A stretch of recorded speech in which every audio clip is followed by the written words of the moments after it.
prvá akcia tohoto druhu na Slovensku, aj prvýkrát, že Američania si lajsli ísť cez Slovensko, tak musíme ukázať, že to nenecháme len tak, pretože ak by sme boli ticho, tak už budú chodiť sem jak na chlade. Čo očakáva, že nastane? Prídu tu tie vojska, bude tu cvičenie, čo predpokladáš ďalej? Záleží od toho, že aký odpor my preukážeme.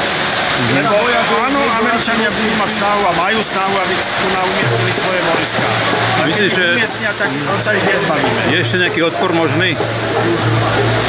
Zatiaľ taký, ako tu je tu na. Potom neskôr uvidím. Jak budú chodiť častejšie, asi sa to bude priostrovať.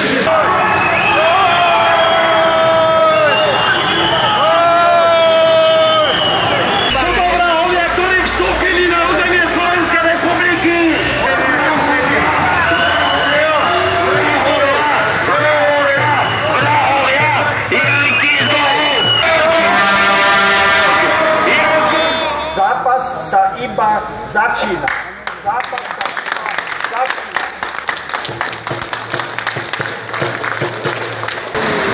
Ak takýmto spôsobom, mierovým spôsobom chceme im dať najavo, že tu nie sú vítaní, ako to bude vyzerať, keď tu budú mať základné, tieto rozkazy pre našich policajtov budú dávať oni. V žiadnom prípade nesme tu, aby sme boli v strete s políciou. To sú naši, ale majú príkazy. Preto, ako pán doktor Čarnogórsky vám povedal, budeme pohybovať smerom do Čiech a smerom z Čiech na Slovensku na tomto úseku. V žiadnom prípade inak nepôjdeme nosiacou preč. Prechod tohoto konvoja nesmie byť podľa ich predstav. Bude podľa našich predstav, a to tak, že vycítia, že tu nie sú vítaní. My sme tí vlastenci, vážení priatelia, preto dáme Američanom najavo mierovou cestou, mierovými prostriedkami, kde tu nie sú vítaní. My nakoniec zvíťazíme a dáme im to, pretože Boh je s nami. Komunisti chránili socializmus a títo chránia svoj biznis a zotračujú národy.